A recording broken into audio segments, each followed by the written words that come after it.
Video है, इसमें हम बात करेंगे कैलेंडर स्प्रेड की। इसमें आपको क्या क्या मिलेगा ये मैं आपको बता देता हूं। तो यहाँ पे मैं आपको बताऊंगा कि कैलेंडर स्प्रेड है वो उनका सेटअप किस तरह का होता है, डबल कैलेंडर स्प्रेड क्या होते हैं, उनको आपको किस तरह से ट्रेड करना है, देन उसके बाद आपकी प्रॉफिटेबिलिटी किस तरह की होती है। सबसे जरूरी चीज है कि उस ट्रेड की प्रॉफिटेबिलिटी किस तरह की है और उसके अकॉर्डिंग आपको वहां पे क्या एक्सपेक्टेशन रखनी चाहिए। देन उसके बाद मैं आपको बताऊंगा कि ग्रीक सेटअप यहाँ पे किस तरह का होता है, कि डेल्टा थीटा वेगा जो है वो किस तरह से यहाँ पे इफेक्ट करते हैं एक कैलेंडर, एक डबल कैलेंडर स्प्रेड को, वो सब मैं आपको बताऊंगा।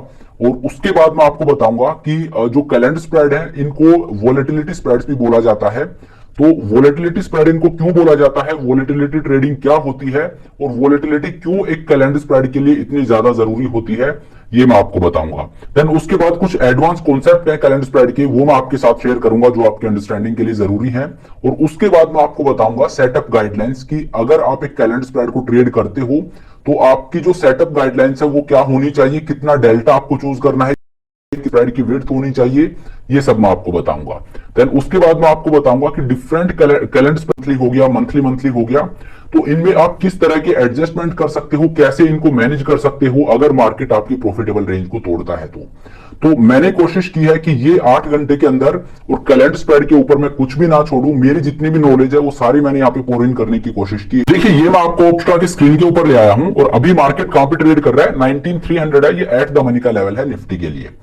अब देखिए यहां पे मैं आपको ये बताना चाहता हूं कि कैलेंडर स्प्रेड है उनके बारे में आपने क्या सुना है। बेसिकली आपने यही सुना होगा कि कैलेंडर स्प्रेड है वो लो विक्स में ट्रेड उनको ट्रेड कर सकते हैं, लेकिन कैलेंडर स्प्रेड जो है ये हाई विक्स में भी बहुत ज्यादा रिलेवेंट स्ट्रेटजी है। लो विक्स में तो है ही, लेकिन हाई विक्स में भी ये बहुत ज्यादा रिलेवेंट स्ट्रेटजी है। शायद आपको ये किसी ने नहीं बोला होगा, लेकिन मैं आपको बता रहा हूं और ये चीज मैं आपको दिखाऊंगा भी। तो देखिए होता क्या है, जब भी हम किसी ट्रेड को लेते हैं तो वहां पे जो हमारी प्रॉफिटेबल रेंज है उसमें मार्केट रहता है तो हमें प्रॉफिट होता है, लेकिन उस रेंज को तोड़ के मार्केट ऊपर या नीचे किसी भी तरफ जाता है तो फिर हमें लॉस होता है, वहां पे हमें एडजस्टमेंट करने की जरूरत पड़ती है।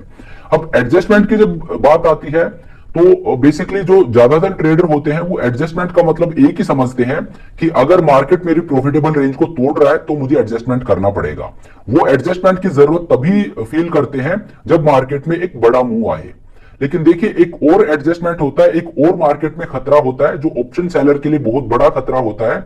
वहां पे उस खतरे को भी टैकल करने के लिए आपके पास एडजस्टमेंट होना चाहिए, और ये खतरा होता है वोलेटिलिटी का, कि मार्केट में डायरेक्शनल मूव तो नहीं आया लेकिन वोलेटिलिटी मार्केट में ऊपर चलेगी, तो अब यहां पे क्या होगा, अब आप यहां पे किस तरह से मैनेज करोगे जो आपको लॉस हो रहा है, जो वोलेटिलिटी की वजह से आपको लॉस हो रहा है। तो यहां पे कैलेंडर स्प्रेड आपको यूज करना पड़ेगा। कैलेंडर स्प्रेड के थ्रू हम वोलेटिलिटी हेजिंग कर सकते हैं, और कैसे ये आपको करनी है ये मैं आपको आज के इस वीडियो में बताऊंगा, ठीक है। तो देखिए यहां पे मान लीजिए आप ऑप्शन सेलिंग कर रहे हो, एक ऑप्शन सेलिंग का ट्रेड मैं आपको लेके दिखाता हूं। 30 नवंबर की एक्सपायरी मैंने यहाँ पे लगा रखी है, मार्केट ट्रेड करा 19300 पे जो कि एट द मनी का लेवल है। तो मान लीजिए आपने यहाँ पे एक स्ट्रैडल को ट्रेड कर रखा है, 19300 का आपने कॉल ऑप्शन सेल कर दिया और 19300 का ही आपने एक पुट ऑप्शन सेल कर दिया। ये आपने एक स्ट्रैडल को ट्रेड कर लिया। अब ये कोई ट्रेड रिकमेंडेशन नहीं है, ये मैं आपको सिर्फ समझाने के लिए बता रहा हूं, ठीक है। तो ये आपने एक स्ट्रैडल को ट्रेड किया है, ये आपका पे ऑफ चार्ट बनता है। अब पे ऑफ चार्ट है वो जरूरी चीज नहीं है, जो जरूरी चीज है वो न्यूट्रल है, क्योंकि स्ट्रैडल वो एक न्यूट्रल स्ट्रेटजी है। तो डेल्टा है उसका बायसनेस ना ऊपर की तरफ है ना नीचे की तरफ है, वो 0 है। थीटा है वो 384 है, अराउंड 400 आपका थीटा है। दैट मीन्स हर एक पासिंग डे के साथ आपको 384 रुपीज का प्रॉफिट होगा, इतनी टाइम वैल्यू है, वो टूटेगी, इतना थीटा डीके होगा, तो ये आपका हर एक पासिंग डे के साथ प्रॉफिट होगा। गामा है वो उतना रिलेवेंट ग्रीक नहीं है, तो गामा की हम बात नहीं करेंगे। उसके बाद आता है वेगा। वेगा सबसे ज्यादा रिलेवेंट ग्रीक है कैलेंडर स्प्रेड्स में। कैलेंडर स्प्रेड्स को बोला भी जाता है वोलेटिलिटी स्प्रेड, तो वेगा है ये सबसे ज्यादा रिलेवेंट ग्रीक है। और यहाँ पे देखिए वेगा जो है आपका ये 2000 है। दैट मीन्स अगर कल मार्केट में 1% वोलेटिलिटी ऊपर जाती है तो आपको 2000 रुपए का लॉस वेगा की वजह से ही हो जाएगा।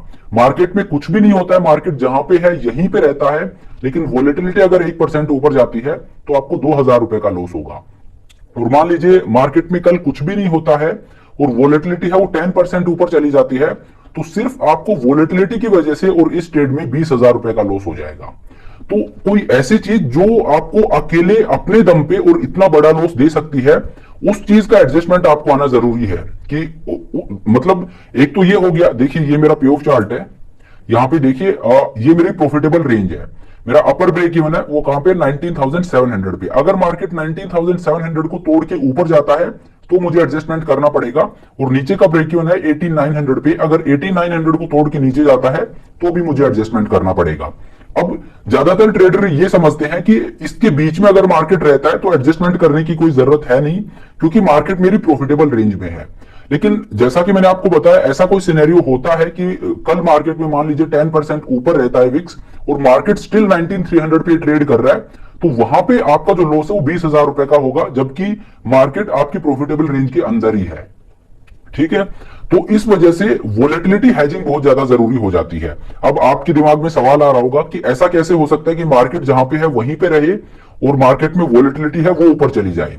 तो देखिए, ऐसा हो सकता है, जो इवेंट होते हैं उनसे पहले ऐसा होता है कि मान लीजिए आरबीआई की पॉलिसी है या कुछ होने वाला है, कोई बड़ा इवेंट होने वाला है, लेकिन अभी अनसर्टेनिटी है, अभी वो इवेंट हुआ नहीं है। दैट मीन्स मार्केट को अभी पता नहीं है ये इवेंट पॉजिटिव होगा या नेगेटिव होगा, लेकिन अनसर्टेनिटी जरूर है। तो पॉजिटिव होगा तो मार्केट ऊपर जाएगा, नेगेटिव होगा तो मार्केट नीचे जाएगा। लेकिन अभी इवेंट हुआ नहीं है, दैट मीन्स जो अनसर्टेनिटी है वो प्रिवेल कर रही है, तो मार्केट ना ऊपर जाएगा ना नीचे जाएगा, क्योंकि अभी वो इवेंट होना बाकी है, उसका आउटकम आना बाकी है। तो इस वजह से मार्केट ना ऊपर जाएगा ना नीचे जाएगा। लेकिन ये जो अनसर्टेनिटी बनी है, बेसिकली वोलेटिलिटी होती है, वो अनसर्टेनिटी को रिप्रेजेंट करती है। तो फियर इंडेक्स भी आप इसको बोल सकते हो, या अनसर्टेनिटी इंडेक्स भी आप इसको बोल सकते हो। तो जो अनसर्टेनिटी होती है वो विक्स को ऊपर लेके जाएगी, तो मार्केट कहीं नहीं जाएगा लेकिन विक्स ऊपर जाएगी। तो इसके ऐसे जो सिनेरियो होते हैं, जब किसी इवेंट से पहले इस तरह का सिनेरियो बनता है, तो वहां पे आपको वोलेटिलिटी की वजह से लॉस हो सकता है। तो जैसे इस ट्रेड में मैंने आपको दिखाया, यहां पे डेल्टा है, इससे आपको डरने की जरूरत नहीं है क्योंकि ये जीरो है। थीटा है, ये आपके फेवर में वर्क करेगा, आपको 400 रुपए का हर एक पासिंग डे के साथ प्रॉफिट होगा। गामा है वो रिलेवेंट नहीं है। वेगा है, ये देखिए -2000 है, दैट मींस अगर वोलेटिलिटी 1% भी ऊपर जाती है तो फिर मुझे 2000 रुपए का यहां पे लॉस होगा। तो 2000 का आपको यहां पे लॉस होगा और आपको प्रॉफिट हो रहा है 400 रुपए का, दैट मींस टोटल आपको स्टिल 1600 रुपए का यहां पे लॉस होगा।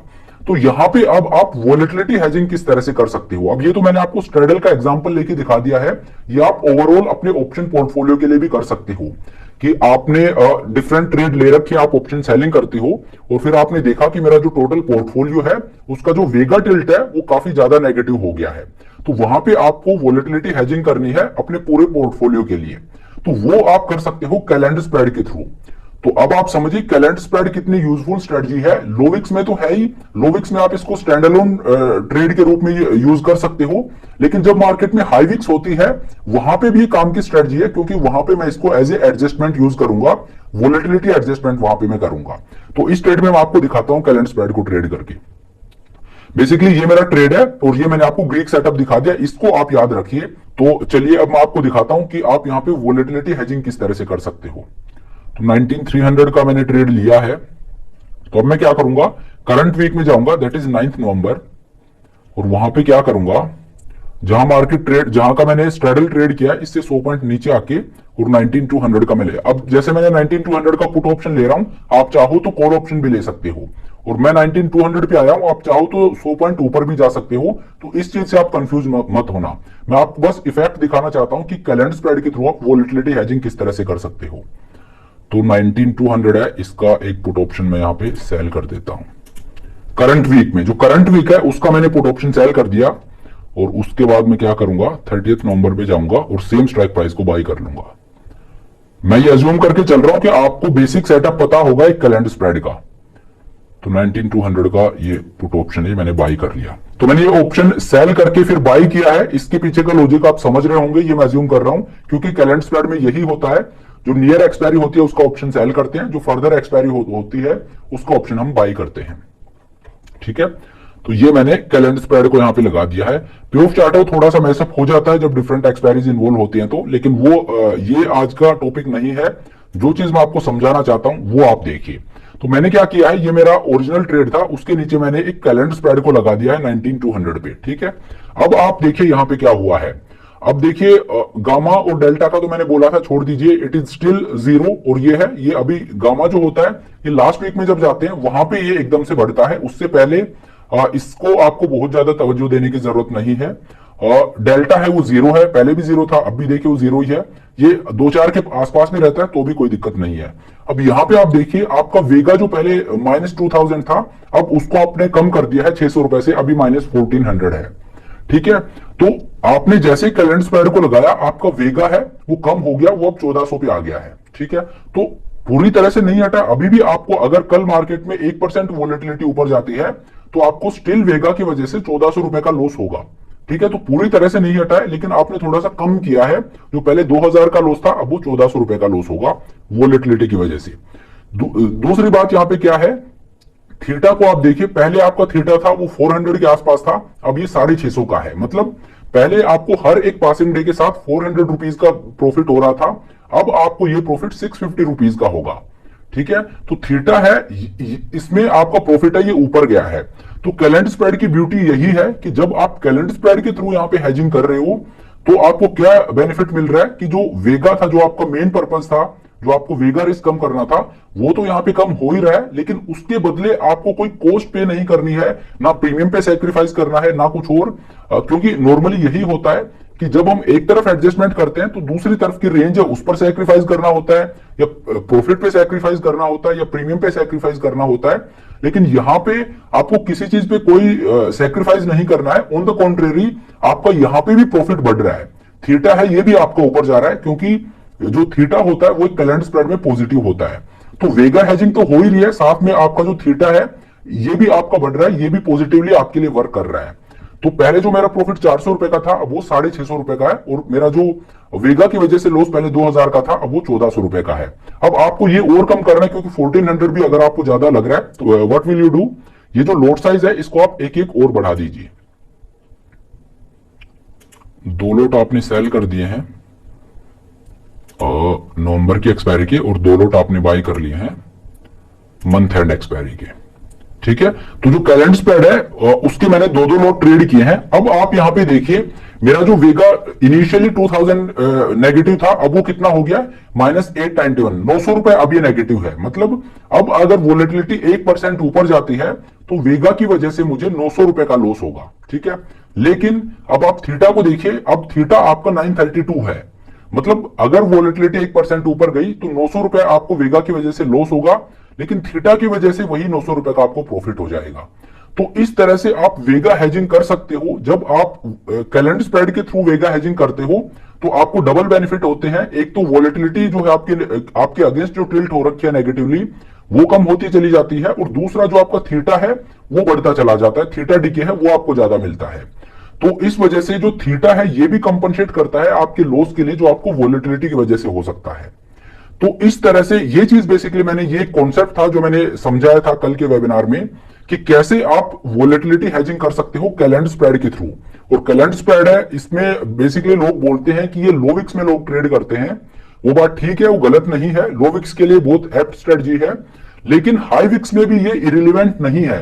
हाई विक्स में जैसे स्ट्रेडल है वो एक इरिलीवेंट स्ट्रेटजी बन जाती है कि मार्केट में विक्स है वो ऊपर की तरफ ट्रेड कर रही है, अब यहां पे आप स्ट्रेडल को ट्रेड नहीं कर सकते। लेकिन कैलेंडर स्प्रेड है उसको आप हाई विक्स में, जैसे स्ट्रेडल को लो विक्स में ट्रेड नहीं कर सकते, ऐसे लोग सोचते हैं कि कैलेंडर स्प्रेड है उसको हाई विक्स में ट्रेड नहीं कर सकते। लेकिन कैलेंडर स्प्रेड को हाई विक्स में हम ट्रेड कर सकते हैं, लेकिन वोलेटिलिटी हेजिंग के लिए वहां पे हम स्टैंड अलोन ट्रेड के रूप में इसको ट्रेड नहीं करेंगे। जैसे लो विक्स में ये स्टैंड अलोन ट्रेड के रूप में हम ट्रेड करते हैं, वो किंग है बिल्कुल लो विक्स एनवायरमेंट का। लेकिन हाई विक्स में भी हम इसको यूज करेंगे, लेकिन वहां पे वोलेटिलिटी हेजिंग के लिए, जैसा कि मैंने आपको दिखाया, जो आपका ओवरऑल ऑप्शन पोर्टफोलियो है वो अगर ज्यादा नेगेटिवली टिल्ट हो जाता है वेगा वाइज, तो वहां पे आप कैलेंडर स्प्रेड के थ्रू और ये जो टिल्ट है इसको अपने फेवर में शिफ्ट कर सकते हो। तो इस वजह से हाई विक्स के लिए भी बहुत एप्ट स्ट्रेटजी है, ये इसका एक एप्लीकेशन है जो मैंने आपको बताया। तो इस तरह से आप वोलेटिलिटी हेजिंग कर सकते हो कैलेंडर स्प्रेड्स के थ्रू। तो देखिए अब आप समझिए इसका इंपोर्टेंस की कितनी इंपोर्टेंट स्ट्रेटजी है, कि क्यों मैं बोलता हूं कि ये आपके टूल्स में होनी ही चाहिए अगर आप ऑप्शन ट्रेडिंग करते हो तो। क्योंकि लो विक्स अगर है तो वहां पे ऑब्वियसली कैलेंडर स्प्रेड है वो काम आएगा, लेकिन हाई विक्स अगर है और आप एक ऑप्शन सेलर हो तो हाई विक्स एनवायरमेंट है वो, जब आप ऑप्शन सेल कर रहे हो उस टाइम पे हाई विक्स है तो वो ठीक है आपके लिए अच्छा है, लेकिन उसके बाद अगर ये और ज्यादा हो जाती है तो फिर वो आपके लिए बहुत खतरनाक हो सकती है। तो वहां पे आप वोलेटिलिटी हेजिंग किस तरह से करोगे, वहां कैलेंडर स्प्रेड आपके काम आएगा। तो अगर आपको कोई बोलता है कि कैलेंडर स्प्रेड है ये लो विक्स की स्ट्रेटजी है तो गलत तो चलिए अब इस वीडियो को यहीं पे खत्म करते हैं। Thank you so much for watching the video. अगर आपके कोई क्वेरी हो तो आप मुझसे कमेंट करके पूछ सकते हो। आई होप आपको ये वीडियो पसंद आया होगा, आप में से ट्रेडर एक वैल्यू एडिशन हुई होगी, आपने कुछ नया सीखा होगा। अगर वीडियो पसंद आया तो मेक श्योर आप वीडियो को लाइक करें, चैनल को सब्सक्राइब करें